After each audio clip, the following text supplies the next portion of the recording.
Ya, baik. Sebelum memulai pembelajaran pada pagi hari ini, tolong rapikan dulu tempat duduknya dan bersihkan sampah sekelilingnya.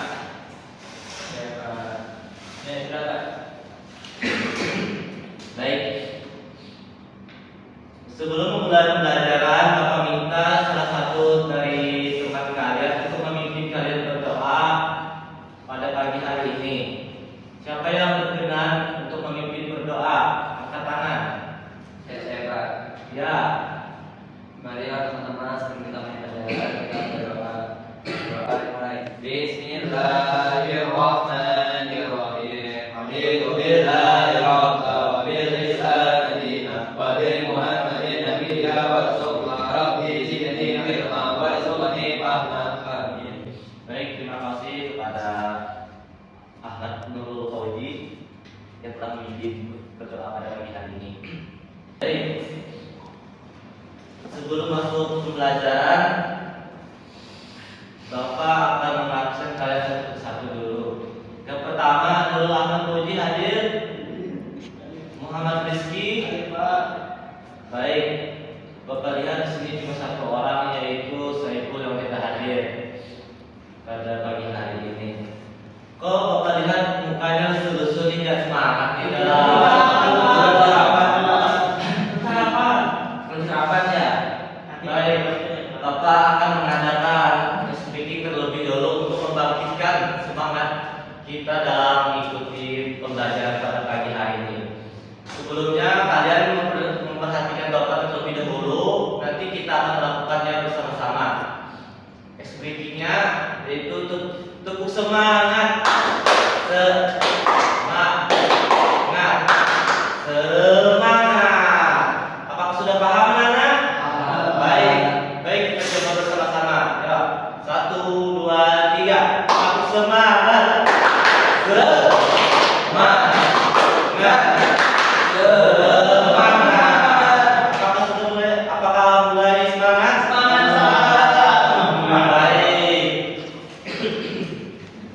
Pada pagi hari ini kita akan mempelajari yaitu tentang materi menerapkan al-kulliyat al-khamsah dalam kehidupan sehari-hari. Sebelum memasuki materi, Bapak akan membaca terlebih dulu yaitu tujuan pembelajaran kita. Yang pertama itu siswa mampu menjelaskan konsep al-kulliyat al-khamsah secara jelas dan benar. Lalu yang kedua itu siswa mampu atau dapat meyakini pentingnya memahami menjaga 5 prinsip dasar al-kulliyat al-khamsah. Lalu yang terakhir atau yang ketiga, siswa mampu menerapkan nilai-nilai yang terkandung dalam al-kulliyat al-khamsah dalam kehidupan sehari-hari. Baik. Sebelumnya kita telah mempelajari yaitu menghindari akhlak majmumah dan membiasakan akhlak mahmudah apalagi zaman dan berkah. Apakah masih ada yang ingat tentang materi kita sebelumnya?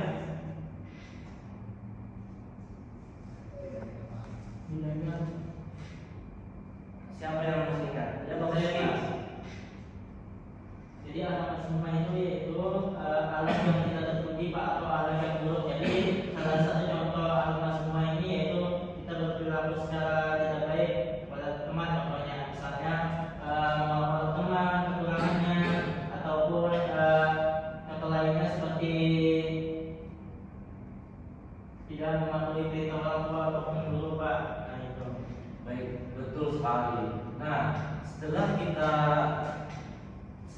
mempelajari menghindari akhlak majmumah dan membiasakan akhlak mahmudah, kali ini kita akan mempelajari yaitu menerapkan al-kulliyat al-khamsah dalam kehidupan sehari-hari. Nah, apakah sudah pernah ada yang mendengar tentang al-kulliyat al-khamsah?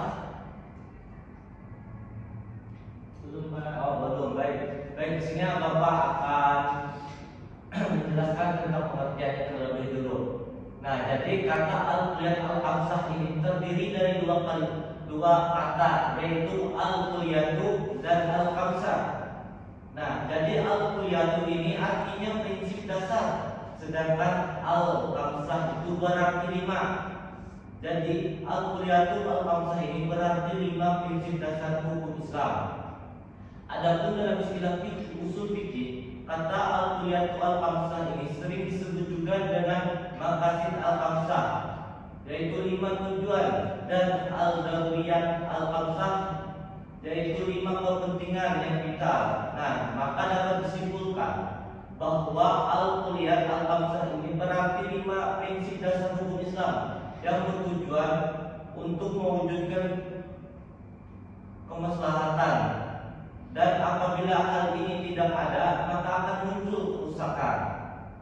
Nah, apakah dari penjelasan Bapak tadi apakah ada yang ditanyakan tentang pengertian al-kulliyat al-khamsah itu sendiri? Baik, Bapak lihat sudah pada paham saja.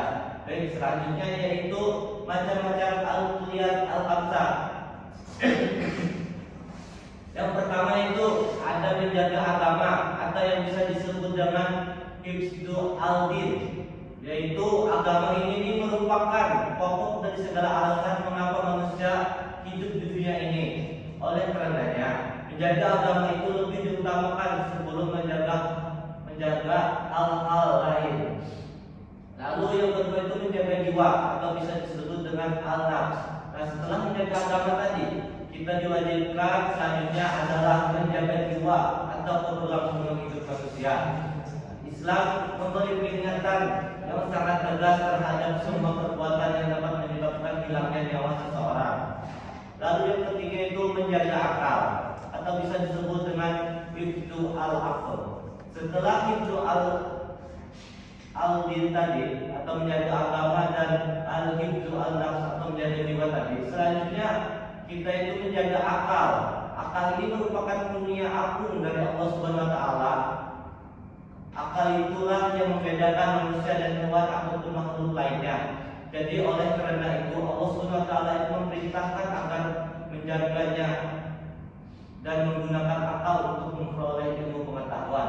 Lalu yang keempat itu ada menjaga keturunan atau hifdzu al-nasl. Salah satu tujuan agama adalah untuk memelihara keturunan.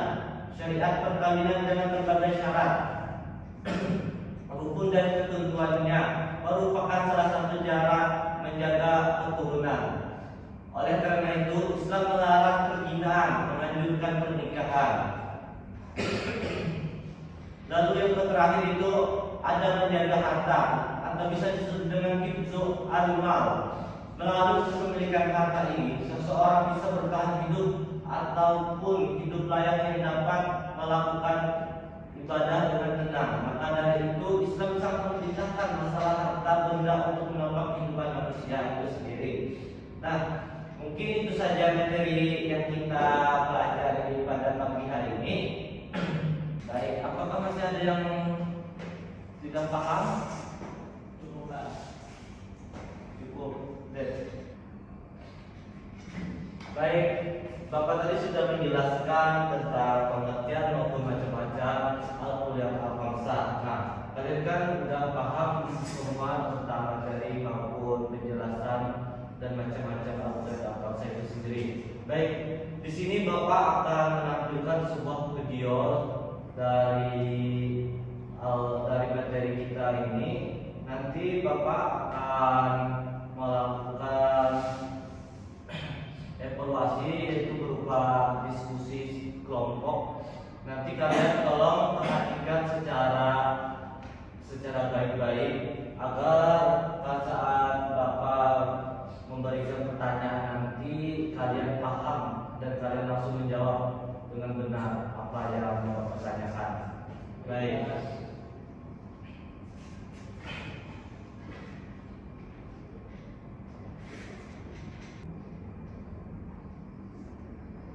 Nah, belum simak video yang ada di TV kita agar kalian tidak kebingungan saat Bapak bertanya. Teman-teman, memberikan tentang aspek yaitu khamsah. Check it out. Aku mau nanya dong. Masih belum.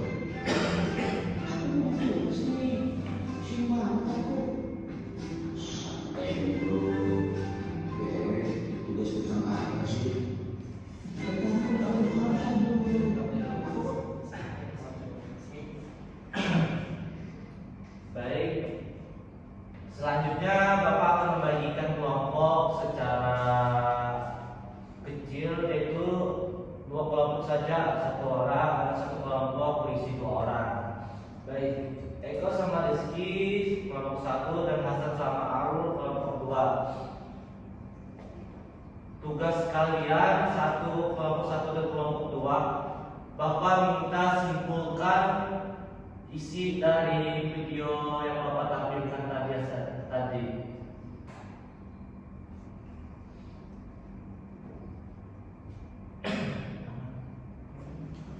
Baik.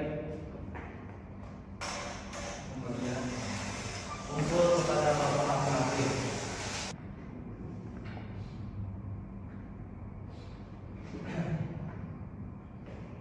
Kelompok 1 udah? Ada yang belum memahami Pak. Ya, Pak. Jadi kami nanti menyampaikan tentang Bapak. Nanti kalian akan menyampaikan tentang kesimpulan isi video yang Bapak tampilkan itu saja. Ini lagi ngapain? Malah ngerjain tugas lain. Nanti aja ini. Kita belajar tentang materi Al-Quran pada pagi hari ini. Bukunya ini simpan saja. Ya. Kita menyampaikan yang kita paham saja, Pak. Nah, ya benar. Kalian menyampaikan dari kesimpulan video yang kalian simak barusan. Itu aja. Apakah udah? Baik, kalau udah bisa maju untuk mempresentasikan hasilnya. Ya, kelompok 1 boleh maju. Jadi teman-teman semuanya sudah siap ingin menyampaikan kami juga satu menjelaskan tentang materi ini. Jadi sebenarnya ada dalam pembahasan kelompok sudah kita tadi itu kita sebagai umat Islam sebagaimana dikatakan ya, itu dengan melaksanakan ibadah sholat, ibadah puasa, zakat, melaksanakan haji dan lain-lain dalam masyarakat dan juga menerapkan sikap-sikap lainnya seperti dalam kehidupan sosial. Nah, itu mungkin bisa disampaikan. Baik, terima kasih kepada Rizky dan Eko. Kembali ke dalam masalah. Tepuk tangan dulu buat Eko sama Rizky. Lanjut Bapak. Baik, kami dari Fakultas akan kami berikut. Nanti kita bahas lihat fokus adalah 5 pokok atau prinsip dasar yang menjadi dasar dan dasar hukum Islam. Yang pertama itu asli yaitu hukum, kedua alat perbuatan, ketiga adalah dan yang ketiga atau isian usaha, yang kelima hukum atau Baik, terima kasih. Tepuk tangan untuk Eko sama Nurul Ahmad Polisi.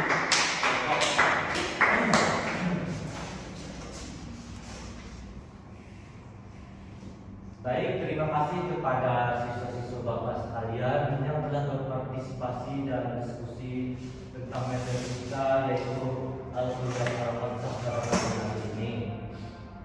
Sebelum mengakhiri pembelajaran pada pagi hari ini, apakah ada yang masih kebingungan atau yang tidak paham tentang materi pagi hari ini? Jika masih ada, angkat tangan. Baik, kalau gitu Bapak yang akan bertanya kepada kalian tentang materi pada pagi hari ini. Nurul Ahmad Nurul Fauzi. Bapak coba Nurul sebutkan macam-macam 5 prinsip dasar Islam itu sendiri, apa saja? 5 prinsip dasar. Yang kita bahas tadi. Nah, yang pertama itu prinsip dalam Islam, hukum Islam itu. Yang pertama itu perlindungan agama. Yang kedua itu perlindungan nyawa. Lalu yang ketiga itu perlindungan akal. Yang keempat itu perlindungan keturunan dan yang kelima itu perlindungan keturunan. Nah, jadi perlu ada jadi apakah Anda paham? Ya. Baik, terima kasih. Baik, sebelum Bapak menutupi pembelajaran, Bapak akan memberikan tugas rumah yang dimana tugas rumahnya sudah Bapak kirim dari via WhatsApp group. Di situ nanti kalian menjawab soal-soal yang sudah ada. Minggu depan dikumpulkan dan Bapak koreksi. Apakah bisa dipahami? Bisa. Baik. Kalau sudah bisa dipahami, apakah ada yang bisa membantu Bapak untuk menyimpulkan pembelajaran pada pagi hari ini?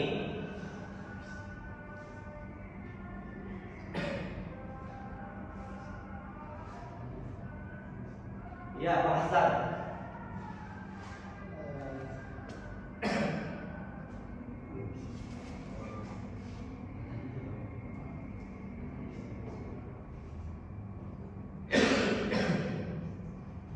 Baik, kesimpulannya Iya, Pak Rizky.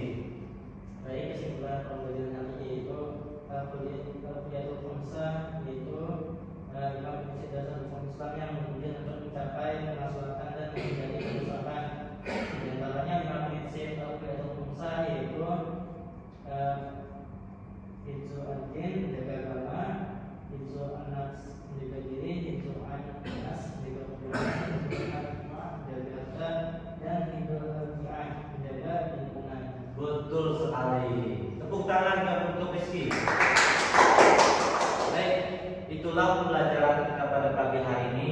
Kurang lebihnya Bapak mohon maaf yang sebesar-besarnya. Marilah kita tutup pembelajaran pada pagi hari ini dengan mengucapkan basmalah. Alhamdulillahirabbil alamin. Wassalamualaikum